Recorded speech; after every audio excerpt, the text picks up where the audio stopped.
Hey guys! Today, pag-usapan natin ang Iqoo 15. Itong isa sa top contender para sa isang flagship killer na device in 2025. Pahabol to ni Iqoo. Pero bago lahat, isang quick shoutout kay Derek na anak ng bago kong boss.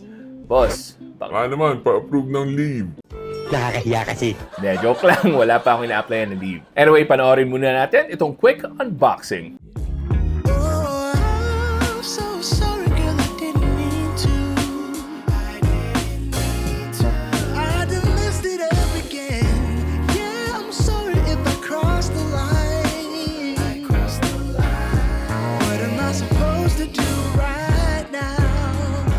Okay, so gagawin lang natin super simple yung video na to. Sasabihin ko lang sa inyo yung mga nagustuhan ko at mga hindi ko naman gaano nagustuhan about this phone. At syempre, simulan natin sa mga nagustuhan ko. First off, yung build and design niya. Kung tama pagkakaalala ko, ito na yata yung pangatlong Iqoo na flagship phone na na-review ko. And they have been very consistent sa build and design niya. Yung itsura niya, it's very simple pagdating sa back panel niya, yung camera module niya. Napakasimple lang talaga. It doesn't scream at you, hindi tulad ng X series ng Vivo. But you still get the flagship level build tulad na lang ng flagship phones ni Vivo. So this has a metal body and a glass back panel para sa wireless charging compatibility. And sa IP rating, meron itong IP68/IP69. Susunod naman sa mga nagustuhan ko, of course, yung display nito. It's also flagship level. Naka-LTPO na AMOLED with 1 billion colors and a very fast 144Hz refresh rate. Yung screen size naman niya is 6.85 inches. At alam nyo na, ito yung mga aasahan natin sa AMOLED. Very vibrant yung colors. Yung contrast niya is infinite, where black is truly black. And we also have very sharp images and very fluid as well dahil nga mataas yung refresh rate nito. And just to improve the flagship level features nito, mataas rin yung resolution nito. And also, meron pa tayong video enhancements para mas maganda pa tingnan lalo yung mga pinapanood nating videos. And available rin dito yung MEMC feature. Although I have to point out na wala pang compatible na application para sa MEMC feature na meron dito. Even YouTube and lalo na Netflix hindi compatible para sa MEMC. So if anyone says na merong improvement ng MEMC para sa YouTube, that is absolutely a lie. Don't lie to me. Pero good news naman pagdating sa Netflix, naka-Widevine Level 1 na to and activated na out of the box yung Dolby Vision, HDR10+, and all the bells and whistles. Full HD resolution ang mapapanood nyo while watching Netflix. Now, another thing na nagustuhan ko dito is yung software support. Sabi ni Iqoo, up to 5 major OS updates ang pwede para sa Iqoo 15. That's a lot. So, aabot pa to hanggang Android 21 kung tuto pa rin ni Iqoo yung pangako nila. Although, I have to mention guys na China ROM yung ginagamit ko para sa review. So, that means meron tayong mga pre-installed na Chinese apps na napakadali lang naman ding i-uninstall. And by the way, if you want to get your own Iqoo 15, lahat po ng links ilalagay ko dyan sa description box. Anyway, going back sa software, meron pa rin naman tong Android Auto Support. I think Vivo and Iqoo pa lang yung mga China ROM phones na merong Android Auto Support. Another thing that you need to know is that kung gumagamit kayo ng global na smartwatch tulad nito na OnePlus Watch 3, hindi siya compatible with a China ROM device. So I just had to mention that just in case na malaking factors pagde-decide nyo sa pagkuha ng isang phone ang paggamit ng isang global na smartwatch. Anyway, susunod sa mga nagustuhan ko is yung battery nito. So we have a 7,000 mAh battery capacity with 100 watts of fast charging.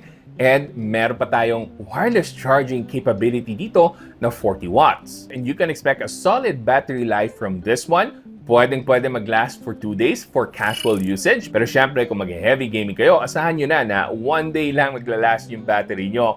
Lalo na kung AAA games ang lalaroin nyo. And speaking of games, let's talk about the performance. So, unahin natin sa benchmarks. Ang Antutu, nakakuha tayo ng 3.7 million points. Sobrang taas nun, pero syempre, mas malalaman natin yung actual performance pag tinest natin sa games. And I tested a few games. Let's start with Wuthering Waves. So, Wuthering Waves, asahan nyo na consistent na close to 60 FPS yung pwede nating makuha dito. Kahit pa nakasagad yung graphical settings. But I did notice na sa isang story quest na fight scene, bumaba ng husto yung frames natin. So from close to 60 FPS, it went down to around 45 FPS. Although to be fair, hindi naman lagi yung experience. Very smooth pa rin overall. Siguro marami lang nag-load na effects during that fight scene, kaya makikita nyo, bumaba talaga yung frame rates. But also, I did notice na dito tumaas ng husto yung temperature. Pero just to be clear, when I say tumaas ng husto, maximum of 43 degrees Celsius lang. That is still very cool considering na Wuthering Waves is a really tough game to cool down, lalo na kung ang maximum settings. So very impressive yung thermals ng Iqoo 15. And sa ibang games na nasubukan ko tulad na lang ng Mobile Legends and Call of Duty Mobile, maning-mani lang po lalo na sa thermals.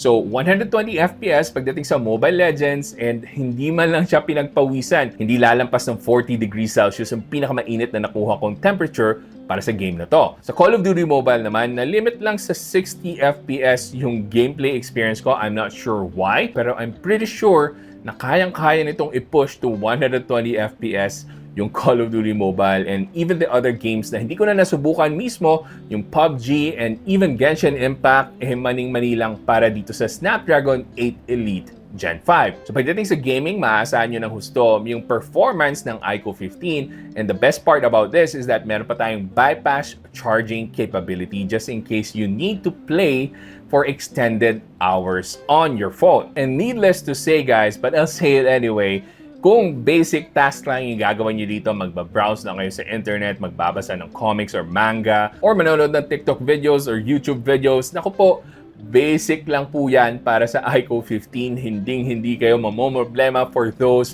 very simple tasks. And that's why talaga nagustuhan ko ng husto yung performance ng Iqoo 15. And panghuli sa mga nagustuhan ko, yung camera nito. Although I have to say, this is not quite the Vivo X series na experience. Although, nando pa rin yung Vivo flavor na mataas yung contrast, vibrant yung photos na makukuha natin, and sharp enough yung images, you will notice na hindi pa rin siya ganun ka-top-notch compared to the actual flagship camera phone ni Vivo. But for most people na i-consider itong Iqoo 15, that's actually just fine. So meron tayong 3 times the telephoto lens. And again, I have to say, it's not as sharp as the telephoto lens na makikita nyo sa Vivo X series.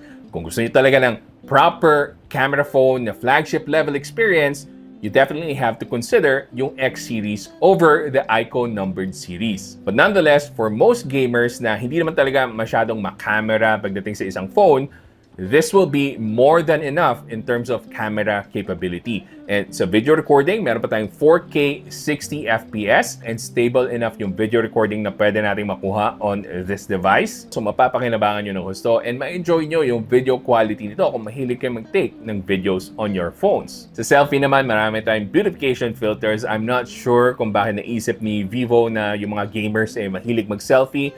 But anyway, you can see na mataas yung beautification dito, so you're not gonna really get a very accurate na selfie camera na sharp enough and andun yung details para sa mukha natin. Kita nyo naman dito sa mga sample photos natin ng wife ko, and I think nandito rin si Anika. But yeah, even with those downsides, nagustuhan ko pa rin talaga ng gusto yung camera na to. Of course, you have to temper your expectations kasi baka naman isipin nyo, ay, goods na rin yung camera nito if we compare it sa flagship level na phone.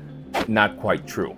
Anyway, yun yung mga bagay na nagustuhan ko about the Iqoo 15. How about the things na hindi ko naman gaano nagustuhan about the Iqoo 15? Well, meron lang iisang bagay na hindi ko nagustuhan about the Iqoo 15, and it's the fact na wala dito sa Pilipinas officially yung Iqoo series na to. Ang message ko lang sa Iqoo/Vivo, I think kailangan natin ng competition para sa Poco kasi Poco lang yung nagdo-dominate in terms of overall value. So yun lang talaga yung pinaka-downside para sa akin na hindi siya locally available and you will have to purchase it dyan sa link sa description box or dito sa tinuturo ko ngayon kung saan lilitaw yung links niyan. And also, by the way, just a quick shout out to Shandy Masangkay kung saan pwede rin kayo magpa-order ng Iqoo 15. Check them out sa Facebook. But anyway, since nabanggit ko na rin ang Poco, pag-usapan na rin natin kung alin ba yung dapat yung piliin, whether it's the Poco F8 Ultra or the Iqoo 15. Honestly, kung specs lang ang usapan,